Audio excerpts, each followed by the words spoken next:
This week in Jamaica Now. I knew I had nothing to lose, so I just went for it. Roje Stona, Jamaica's golden thrower, sets Olympic record to give the Rock its first gold medal at the Paris Games. Why is athlete Danniel Thomas-Dodd upset? 5 held over seizure of $11 billion worth of cocaine in Jamaica. The hunt is on for the masterminds.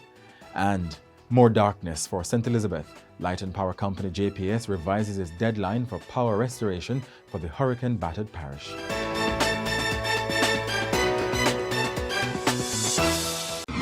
I'm Jovan Johnson, and this is Jamaica Now. We start with the Olympic Games in Paris, France. Jamaica's national anthem has been played at the Olympic Games thanks to Roje Stona's stunning and historic victory in the men's discus. The 25-year-old former Roces and St. Jago High School athlete and first-time Olympian threw himself into history with an Olympic record of 70 meters. Now, not only was the gold Jamaica's first in Paris, but it was also the first time Jamaica was winning a field event at an Olympic Games.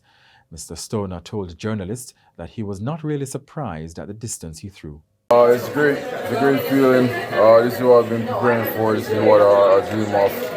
To come here and actually do it. It's one of the best feelings in my life. It's the best day. Were you surprised by the distance? Not really, but to get it here, I knew it would take a lot, and the situation that I was in going into the finals was in 7th place. I mean, it don't get any more difficult than that, but I knew I had nothing to lose, so I just went for it. You mentioned at the national trials that, the growing emergence of the discus. The national trials was the most competitive it's ever been. What does this mean to be now the figurehead, being the Olympic champion in a country that has 3 representatives in the final? It's great. Enjoying the moment right now. The country should be proud. We have to give thanks to who was there before. You had the likes of Frederick, you had the likes of Michael. He was also in the competition. You had a bunch more discus throwers that passed through in the island. And to be here at this time, we should celebrate and we should put more support into the field events. Now, Mr. Stona is coached by 3-time and reigning Olympic shot put champion Ryan Krauser. Prime Minister Andrew Holness and opposition leader Mark Golding have led a massive outpouring of congratulations to Mr. Stona. The discus win cemented an Olympics at which most of the medals for Jamaica are coming from the field and not the usual track. Jamaica so far has 6 medals, 1 gold, 3 silver medals from Kishane Thompson in the men's 100 meters, Shanika Rickett in the women's triple jump, and Wayne Pinnock in the men's long jump. Rajendra Campbell secured a bronze in the men's shot put. It was the first time Jamaica was winning Olympic medals in the shot put and triple jump events. Rashid Broadbell won bronze in the men's 110-meter hurdles just over a year after he crashed out of the event at the World Athletics Championships in Hungary. I have to thank God, it has been in the midst of every single thing this season. Given that it's an up and down season for me, more downs than up, but tonight I got the up. Wanted to be on the top podium, but as I said, can't complain given the season I was having. It's winding up into form right now, 13:09 tonight, thank you. 13:09 tonight, can't complain, I'm just feeling truly blessed right now. Rashid, there was an anxious moment as you looked on that screen, trying to find, where the name would place. What was going through your mind at the time? I just wanted to know that I got a medal, given the fact before the warm-up I was feeling a little discomfort. I wanted to tape it, but I said, you know what, I'm just going to come out here tonight, whatever happened, just happened, given that I've been having niggles all season. I just wanted to just hold up. I prayed before I came out and asked God to just hold up my body. Now, there's a new row between athletes and Jamaica's sports administrators after Olympian Danniel Thomas-Dodd lashed out at the Jamaica Olympics Association and the Jamaica Athletics Administrative Association for not doing enough to support their performance. The 31-year-old World Championships shot put silver medalist expressed her frustrations after narrowly missing out on a place in the event's final at the Olympic Games for the 2nd consecutive games.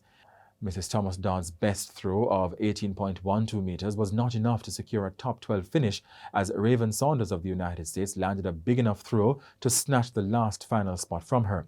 She vented in an interview with broadcaster Sportsmax. It's been a tough couple of weeks. The qualification is something that is definitely within my reach. However, it's been very frustrating to every time come to these major Olympic Games and not making the finals. And, this time around, it was definitely something that I felt like was easy for me to do.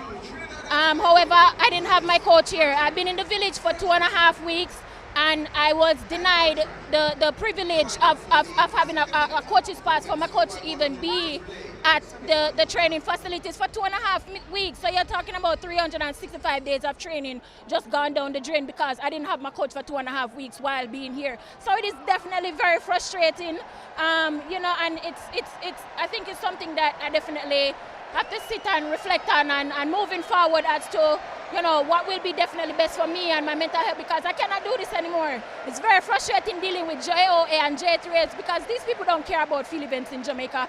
Now, President of the Jamaica Olympic Association, Christopher Samuda, told Nationwide Radio that his organization cannot be blamed for her coach not being accredited to go to Paris.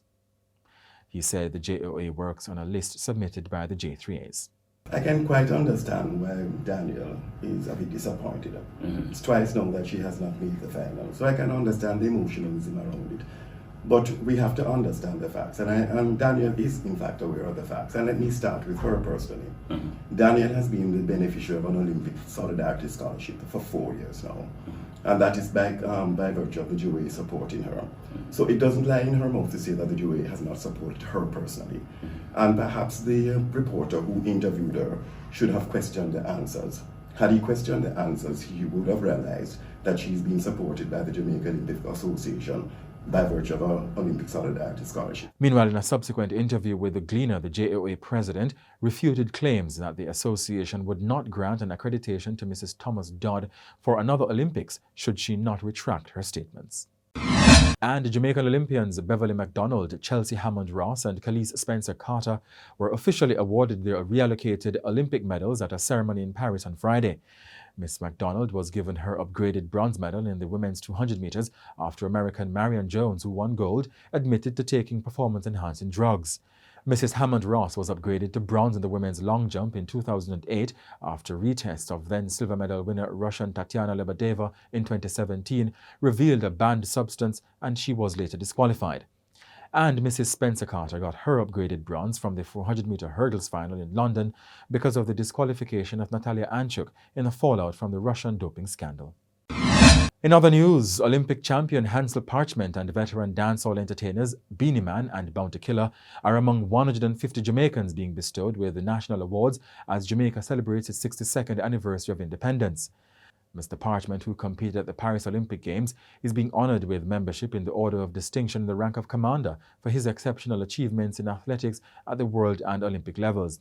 Both Beanie Man and Bounty Killer, longtime rivals turned friends, are being hailed for their contribution to the development of Jamaican music and specifically dancehall, and are to join the Order of Distinction in the lower rank of officer. The highest awards being issued this year, the Order of Jamaica, the fourth highest award, has been bestowed on 8 persons. They include Deputy Prime Minister and Minister of National Security Dr. Horace Chang and Leader of Government Business in the House of Representatives and Tourism Minister Edmund Bartlett. A Medal of Honor for gallantry has been posthumously awarded to Constable Ricardo Fairclough, who was shot dead in St. Ann after he went to assist a woman who was being robbed in April. The awardees are to be presented with their honours during a ceremony at King's House in October on National Heroes Day.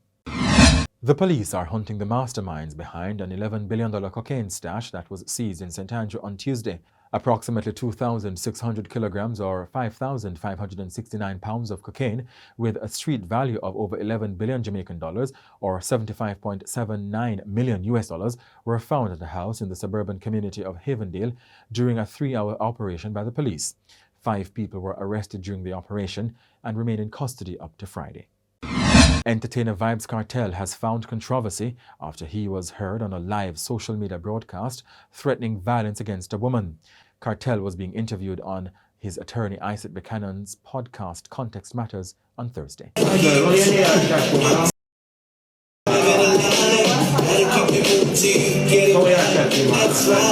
play with me, yeah? Alright. No, it was just Wi-Fi. Alright, so I do need the Wi-Fi because delete that part then. What did you say? Yeah, it's good, it's good. Alright. Kartel was freed of a murder charge in July. He spent 13 years in prison. Minister of Culture, Gender, Entertainment and Sport, Olivia Babs-Grange, was admitted to the intensive care unit at the University Hospital of the West Indies in St Andrew this week. Parliamentary Secretary Senator Abka Fitzhenley said Thursday that the 78-year-old cabinet minister was admitted to the ICU as a precautionary measure and was expected to be out imminently. The nature of her illness was not disclosed. Thousands of residents in St Elizabeth are to remain in the dark for several more weeks after the Jamaica Public Service JPS announced a delay in restoring electricity to certain areas of the parish. The power company has given a revised deadline of August 31 for sections of the Breadbasket parish, but the company says it remains on schedule to complete all restoration across all other parishes by August 12. It said its distribution infrastructure in St Elizabeth was almost obliterated by a Category 4 hurricane-battered, which passed just off Jamaica's south coast on July 3. Many coastal communities were left devastated. And that's it for this edition of Jamaica Now, your weekly review of the big news stories. Send us your comments at onlinefeedback@gleanerjm.com. Follow us on X, formerly Twitter, and Instagram at Jamaica Gleaner, and on Facebook at Gleaner Jamaica. Like this video on our YouTube page, turn on a notification, and subscribe today. I'm Jovan Johnson, but before we go, scenes from the Grand Gala celebrations on August 6 to mark Jamaica's 62nd anniversary of independence.